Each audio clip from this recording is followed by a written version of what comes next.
വിവാഹം മുടങ്ങിയ നടിമാർ. നടി കവിയൂർ പൊന്നമ്മയും നടനായ ശങ്കരാടിയും തമ്മിൽ വിവാഹം കഴിക്കാൻ തീരുമാനിച്ചിരുന്നു. എന്നാൽ ചില കാരണങ്ങളാൽ ഇരുവരും തമ്മിലുള്ള വിവാഹം മുടങ്ങുകയായിരുന്നു. ശേഷം MK മണിസ്വാമി എന്ന ആളെ വിവാഹം കഴിച്ചു. അമ്മ വേഷങ്ങളിലൂടെ തിളങ്ങിയ നടിയാണ് കവിയൂർ പൊന്നമ്മ. 2011 79-ാം വയസ്സിലാണ് നടി മരണപ്പെടുന്നത്.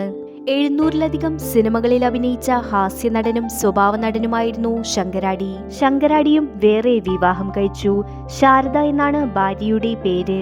77-ാം വയസ്സിലാണ് നടൻ മരണപ്പെടുന്നത്. നടി ശ്രീവിദ്യയും നടൻ കമൽഹാസനും ഇരുവരും തമ്മിൽ പ്രണയത്തിലാണ് എന്ന വാർത്തകൾ വന്നിരുന്നു.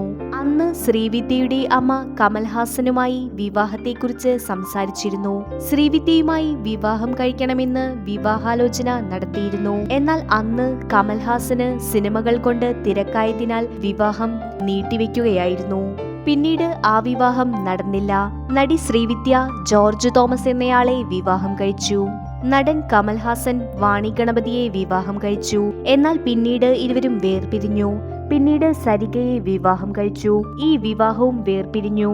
തമിഴ് ലേഡി സൂപ്പർ സ്റ്റാറായ നയൻതാരയും നടനും ഡാൻസറുമായ പ്രഭുദേവയും ഇരുവരും തമ്മിൽ നീണ്ടകാലത്തെ പ്രണയമായിരുന്നു. എന്നാൽ പ്രഭുദേവയ്ക്ക് ഭാര്യയും മക്കളും ഉണ്ടായിരുന്നു. അവരെ ഉപേക്ഷിച്ചാണ് തെന്നിന്ത്യൻ താരമായ നയൻതാരയുമായി പ്രണയത്തിലായിരുന്നത്.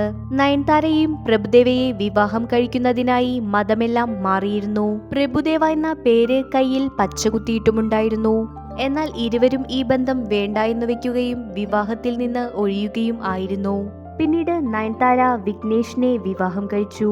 രശ്മിക മന്ദാനയും രക്ഷിത് ഷെട്ടിയും. ദക്ഷിണേന്ത്യയിലെ ഏറ്റവും കൂടുതൽ പ്രതിഫലം വാങ്ങുന്ന നടിയാണ് രശ്മിക. വെറും 29 വയസ്സിനുള്ളിലാണ് താരം ഇത്രയും വലിയ പദവിയിലേക്ക് എത്തിയത്. കന്നഡ നടനായ രക്ഷിത് ഷെട്ടിയുമായി ആയിരുന്നു രശ്മികയുടെ എൻഗേജ്മെന്റ് കഴിഞ്ഞത്. 2017 ഇരുവരുടെയും എൻഗേജ്മെന്റ് കഴിയുകയും എന്നാൽ 2018 സെപ്റ്റംബറിൽ ഇരുവരും ഒന്നിച്ച് ഈ വിവാഹത്തിൽ നിന്നും പിന്മാറി. 2025 രശ്മിക വിജയ് ദേവരകൊണ്ടയുമായി എൻഗേജ്മെന്റ് കഴിഞ്ഞു. രശ്മികയുടെയും വിജയിയുടെയും വിവാഹത്തിനായി കാത്തിരിക്കുകയാണ് ആരാധകർ. കൂടുതൽ വീഡിയോസിനായി ഈ ചാനൽ സബ്സ്ക്രൈബ് ചെയ്യൂ.